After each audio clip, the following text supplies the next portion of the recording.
Sir ചോദിക്കുമ്പോൾ കൊടുത്താൽ മതി. ശരി.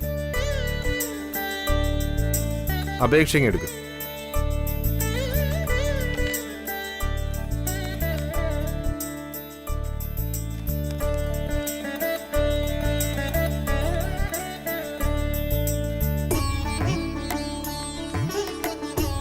രണ്ടുപേരും സ്വന്തം ഇഷ്ടപ്രകാരമല്ലേ ഇങ്ങനെ തീരുമാനത്തിലേക്ക് എത്തിയത്? അതെ സർ. അതെ സർ. തിരിച്ചറിയൽ കാർഡും പ്രായം തെളിയിക്കുന്ന സർട്ടിഫിക്കറ്റും വേണം.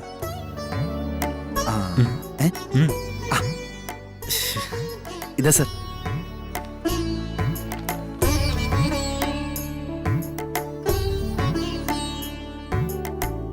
ഇതെല്ലാം ഓക്കെ. രണ്ടുപേരും ഫോട്ടോയോട് ചേർത്ത് ഒപ്പിടണം.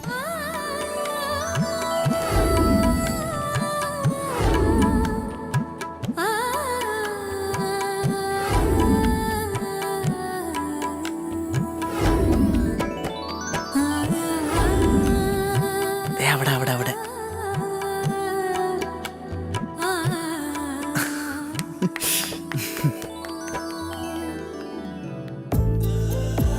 സർ. ഓക്കെ. ഇനി നോട്ടീസ് ബോർഡിൽ ഇതിന്റെ ഒരു കോപ്പി പതിപ്പിക്കും. ഒരു ഫോർമാലിറ്റി എത്രയേ ഉള്ളൂ. അല്ല, ഇപ്പോ നിയമങ്ങളൊക്കെ പരിഷ്കരിച്ചിട്ടുണ്ടല്ലോ സാർ. ഏയ് അതൊന്നുമില്ല. ഇടയ്ക്ക് ഈ വിവരം നമ്മൾ നെറ്റിലിടുമായിരുന്നു. ഇപ്പൊ ആ പരിഷ്കാരമൊക്കെ മാറ്റി, അത്രേ ഉള്ളൂ. അല്ല, ഈ നോട്ടീസ് ബോർഡിൽ ഇടുന്നത് ഒന്ന് ഒഴിവാക്കിക്കൂടെ സർ? പറ്റില്ല. വേണമെങ്കിൽ നമുക്കൊന്ന് ചെറുതാക്കിയിടാം. മതി. ഓക്കെ. മീഡിയയിൽ വാർത്തയാവാതിരുന്നാ മതി. അതൊക്കെ ഞാൻ നോക്കിക്കോളാം, ടെൻഷൻ വേണ്ട. എന്നാ ഓക്കെ സർ, താങ്ക്സ്. ആയിക്കോട്ടെ. Thank you sir. ശരി എന്നാ. ബ്രോ, നിങ്ങൾ ഇറങ്ങിക്കോ, ഞങ്ങൾ വന്നോളാം. ശരി, പൊക്കോ. ചേട്ടാ ഒന്നുണ്ടോ?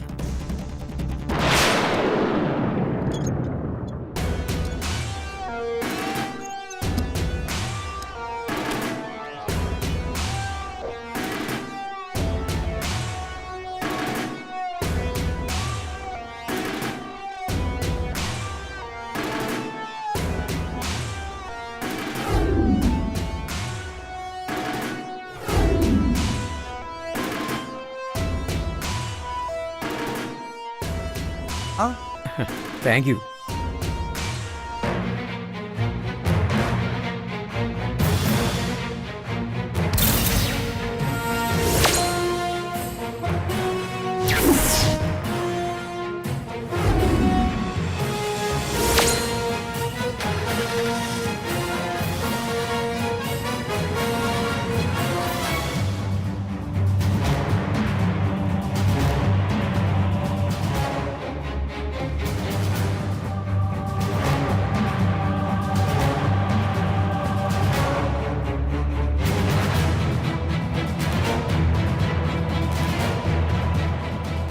ഗംഗേ, എന്തു പറ്റി? എന്ത് നീ ചിന്തിച്ചു കൂട്ടുന്നത്? ആ കല്യാണിയെ കുറിച്ചായിരിക്കും. അവള് കാരണമാണല്ലോ ആനന്ദേട്ടന്റെ കയ്യിൽ നിന്ന് അടികിട്ടിയത്. നിന്നോട് ചോദിച്ചില്ലല്ലോ. അസ്ഥാനത്ത് വലിഞ്ഞു കയറി വാചകം അടിക്കല്ലേ. പറഞ്ഞില്ലെന്ന് വേണ്ട. അവളെ എന്തിനാ ആന്റി വഴക്ക് പറയുന്നേ? അവള് പറഞ്ഞതാ ശരി. കല്യാണിയെ കുറിച്ച് തന്നെയാ ഞാൻ ആലോചിച്ചോണ്ടിരുന്നത്. അവളെ ഇനിയും ഇങ്ങനെ വിടാൻ പാടില്ല. അവസരം വരും. അവള് നമ്മുടെ കെണിയിൽ വന്ന് വീഴാതെ എവിടെ പോവാൻ?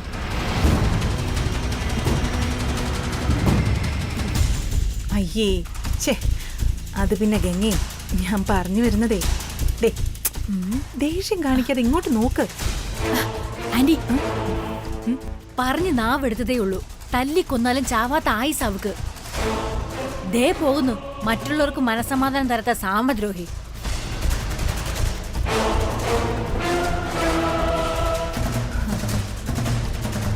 ഗംഗേ, ഇപ്പൊ അവളെ കൊണ്ട് എന്റെ കാല് പിടിപ്പിക്കുന്നത് കാണുന്നു.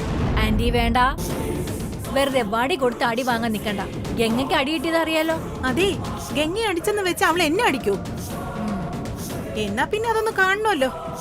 ഈ തൃച്ചംബരത്ത് അഖിലാണ്ടേശ്വരി കഴിഞ്ഞാലേ അടുത്ത സ്ഥാനം എനിക്കാ. അങ്ങനെയുള്ള എന്നെ അവൾ അടിക്കാനോ? ആന്റി, അഖിലാന്റി ഇവിടെ ഇല്ലാത്തത് കൊണ്ട് അവളുടെ കാര്യത്തിൽ ആനന്ദ് കയറി ഇടപെടും. ആ, വരട്ടെ ആപത് ബാന്ധവൻ.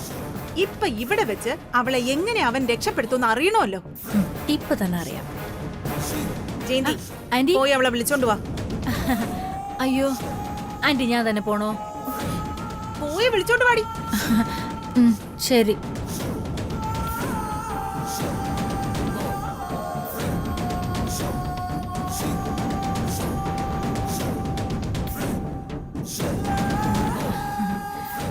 കല്യാണി,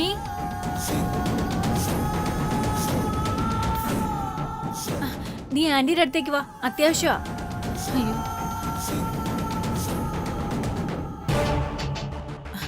ദേ വന്നു ആന്റി. മാഡം, അതെ, എന്റെ കാലിലെ നഖം ഒന്ന് വെട്ടണം.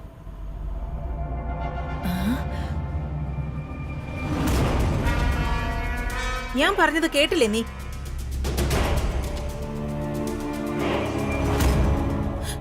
നിക്കടി. ഞാനൊരു കാര്യം പറഞ്ഞപ്പോ കേൾക്കാതെ പോകുന്നു നീ. അത്രയ്ക്ക് അഹങ്കാരായോ നിനക്ക്?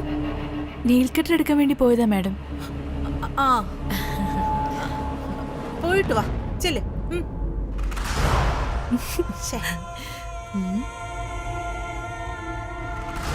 ആന്റി, ഇതിന്റെ വല്ല കാര്യം ഉണ്ടായിരുന്നോ? അവളിപ്പോ പഴയ കല്യാണിയൊന്നും അല്ല. അവളുടെ നോട്ടവും ഭാവവും ഒക്കെ കാണുമ്പോ എനിക്കും പേടിയില്ലാതില്ല. ആന്റി, ജയന്തി പറഞ്ഞത് ശരിയാ. അവൾക്ക് പെട്ടെന്ന് എന്തൊക്കെയോ മാറ്റം സംഭവിച്ചിരിക്കുന്നു. കല്യാണം മുടങ്ങിയതിന് ശേഷം ഇങ്ങനെ. ആന്റി, അവളിങ്ങനെ പെട്ടെന്ന് മാറണമെങ്കിൽ അതിന് തക്കതായ കാരണം ഉണ്ടാവും. അവക്ക് എന്ത് മാറ്റം സംഭവിച്ചാലും നമുക്കിപ്പോ എന്താ? എന്തായാലും അവളിങ്ങ് വരട്ടെ.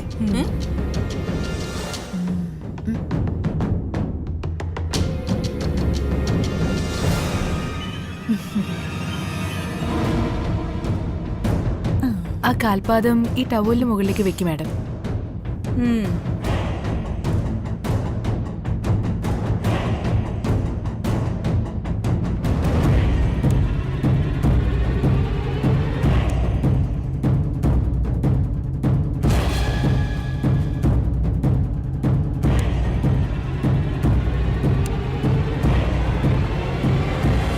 ആ കാലുകൂടി.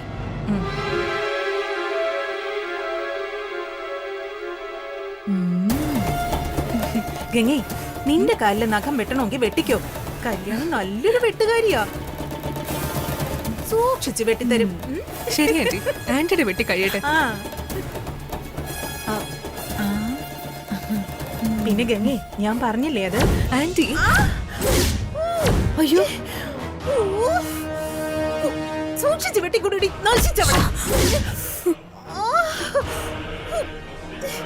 ഇങ്ങനെയാണെങ്കിൽ നീ എന്റെ കാലും കൂടി വെട്ടിയെടുക്കല്ലോടി. അയ്യോ മാഡം, മാഡം കാല് വലിച്ചത് കൊണ്ടല്ലേ? കള്ളം പറയുന്നു നീ. എന്നാലേ നിനക്ക് നഖം വെട്ടിത്തരാൻ താല്പര്യമില്ലെങ്കിൽ സൗകര്യം ഇല്ലെന്ന് പറഞ്ഞ് മാറിപ്പോണായിരുന്നു. അല്ലാതെ കാല് മുറിക്കല്ല വേണ്ടത്.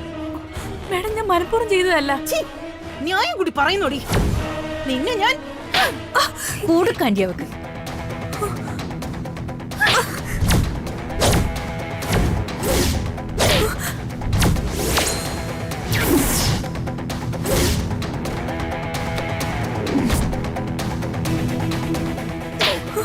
ഇളയമേ,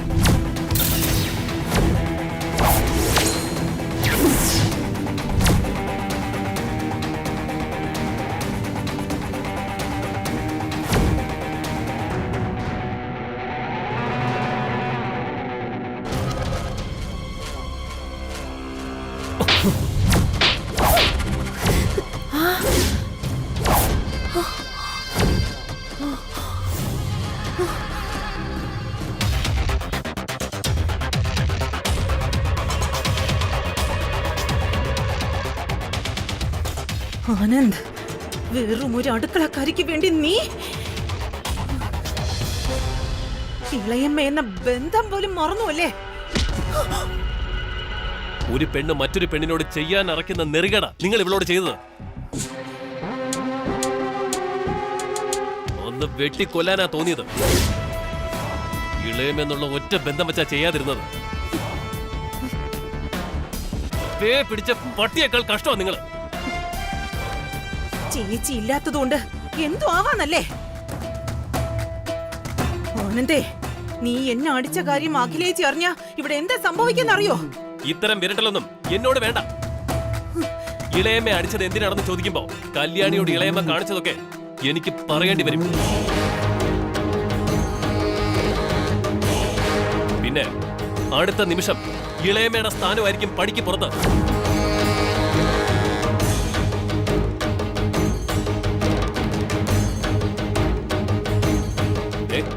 ഇനി ഒരു കാര്യം കൂടി ഞാൻ പറഞ്ഞേക്കാം. ഈ നിമിഷം വരെ കല്യാണിയോട് കാണിച്ചതൊക്കെ പോട്ടെ. ഇനി ഇവളുടെ ദേഹത്ത് തൊട്ടാൽ വച്ചേക്കില്ല ഞാൻ.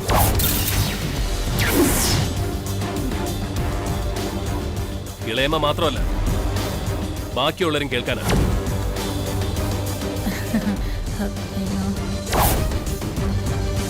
കല്യാണി, നീ പോയി നിന്റെ ജോലിയൊക്കെ ചെയ്യാം.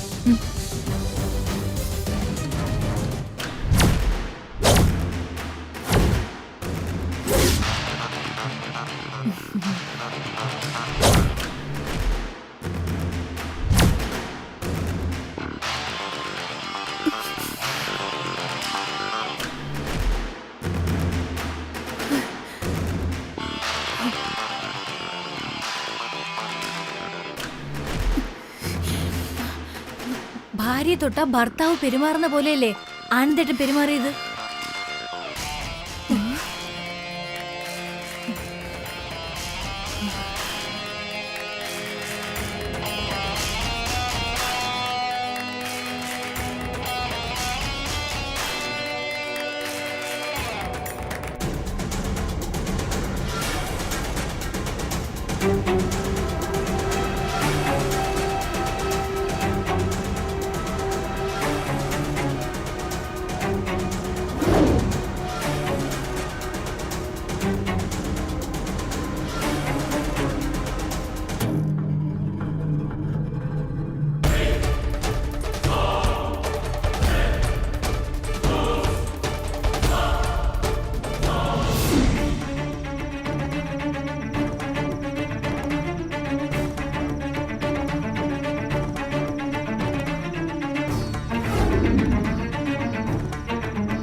കല്യാണി, എന്തുപറ്റി? എന്താ എന്റെ കെട്ടിയോളുടെ മുഖത്തൊരു കഥനഭാരം? ഏയ്, മനസ്സിന് എന്തോ ഒരു ഭാരം പോലെ. മനസ്സിന് ഭാരോ? ഇപ്പൊ അതിനെന്താ ഉണ്ടായ? മാഡം ഇല്ലാത്തപ്പോ ഇവിടെ ഒരിക്കലും നടക്കാൻ പാടില്ലാത്ത എന്തൊക്കെയോ നടക്കുന്നു എന്നൊരു തോന്നല്. ഇളയമ്മ അടിച്ച കാര്യമായിരിക്കും. അതെ വലിയ കുഞ്ഞെ, ഇളയമ്മ അമ്മയ്ക്ക് സമമല്ലേ? ഇളയമ്മേനെ അടിച്ചത് തെറ്റായിപ്പോയി. കല്യാണി, നിന്നെ കൊല്ലാൻ ശ്രമിച്ചത് ഇളയമ്മയാണെന്ന് അറിഞ്ഞിട്ട് പോലും ഞാൻ കൈനീട്ടി അടിച്ചിട്ടില്ല. ഇത് നിന്റെ മാനത്തിന് അവര് വില പറഞ്ഞത്. ഇളയമ്മയ്ക്കൊണ്ടൊരു മോള്, അതെങ്കിലും അവരെ ഓർക്കണമായിരുന്നു. ഇളയമ്മ ചെയ്ത പ്രവൃത്തിക്ക് അടിക്കുകയല്ല, കൊല്ലുക വേണ്ടത്. ആ, നീ അത് വിട്ടേക്ക്.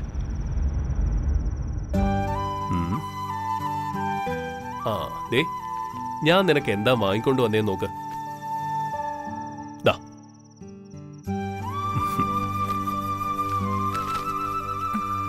എന്താ ഇത്? ഇത് കുറച്ച് സാരികളാ. ഹാ, സാരികളോ? കൊള്ളാം, നല്ല സെലക്ഷൻ ആയിരിക്കും. ആ, എന്റെ സെലക്ഷൻ ഒന്നും മോശമാവാറില്ലല്ലോ. ഇതെല്ലാം നിനക്ക ഇഷ്ടമായ നോക്ക്. എല്ലാം എനിക്ക് ഇഷ്ടപ്പെടും വലിയുഞ്ഞെ. എന്റെ മനസ്സറിഞ്ഞല്ലേ വലിയുഞ്ഞ് സെലക്ട് ചെയ്യൂ. നിന്റെ ഇഷ്ടമല്ലേ എന്റെ ഇഷ്ടം. ഇനി ഈ മനസ്സ് വായിക്കാനായില്ലെങ്കിൽ പാഴായില്ലേ ജന്മം. അല്ല എന്തിനാ വല്യുഞ്ഞി ഇപ്പൊ ഇത്രയും സാരികളൊക്കെ വാങ്ങിയത്? എന്റെ കെട്ടിയോൾക്കിനി ഹാഫ് സാരി ഒന്നും വേണ്ട, ഫുൾ സാരി ഉടുത്താ മതി.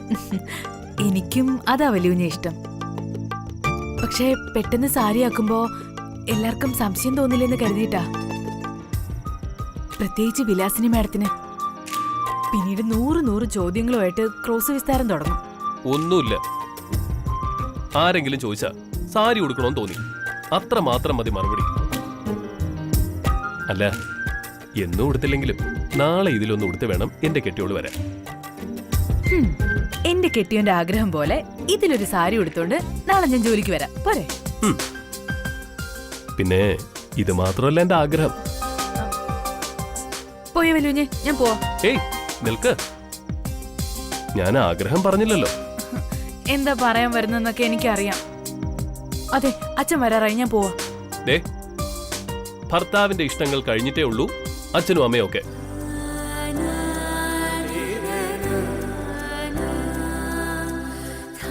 എനിക്ക് നിന്റെ മടിയിൽ തലവെച്ച് കുറച്ചു നേരം കിടക്കണം.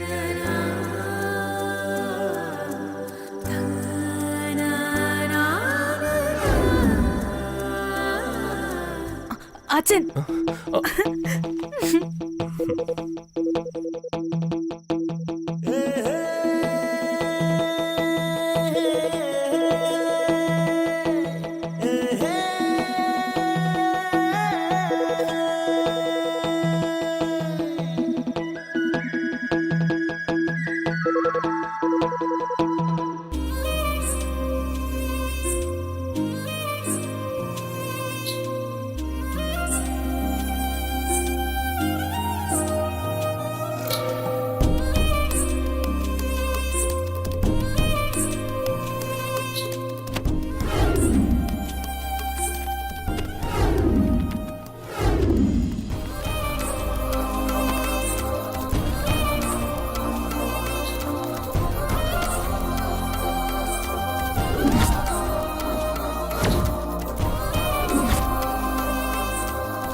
അമ്മേ, ഇനി മുതൽ എനിക്ക് സാരിയാ ചേരണെന്ന് പറഞ്ഞ് വല്യുഞ്ഞ് വാങ്ങി തന്നതാ ഇതൊക്കെ. അമ്മ കണ്ടോ ഇതൊക്കെ? ഞാൻ മനസ്സുകൊണ്ട് വാങ്ങാൻ ആഗ്രഹിച്ച കളറുകൾ തന്നെയാ. വല്യുഞ്ഞ് എന്റെ മനസ്സ് വായിച്ചതുപോലെ തന്നെയാ വാങ്ങി തന്നത്. അമ്മയുടെ മോൾക്ക് സന്തോഷായ അമ്മേ, പറഞ്ഞാ തീരാത്തത്ര സന്തോഷം. പക്ഷേ ഈ സന്തോഷം പുറത്തു കാണിക്കാൻ പറ്റില്ലല്ലോ. മനസ്സിനുള്ളില് ഒളിപ്പിച്ച് വെച്ച് വേണം സന്തോഷിക്കാൻ. ഈ അവസ്ഥ മാറണം. അതിന് അഖിലാമ്മയുടെ അച്ഛനും മനസ്സ് മാറ്റി ഞങ്ങളുടെ കല്യാണം അംഗീകരിക്കണം. അതിന് അമ്മ തന്നെ മനസ്സ് വെക്കണം. വേറെ ആരാ അമ്മേ എന്റെ മനസ്സറിഞ്ഞ് കൂടെ നിൽക്കാൻ?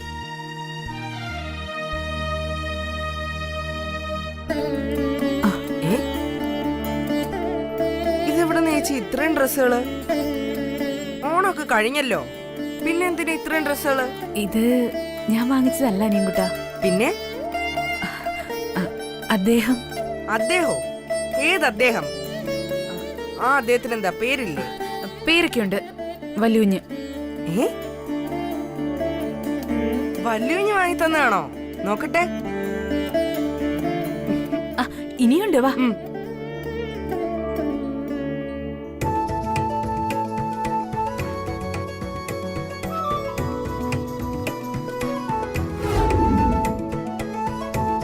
സൂപ്പർ ചേച്ചി, ചേച്ചിക്ക് ഇതൊക്കെ നന്നായിട്ട് ചേരും. അദ്ദേഹത്തിന്റെ സെലക്ഷൻ മോശാവില്ലല്ലോ. കല്യാണി,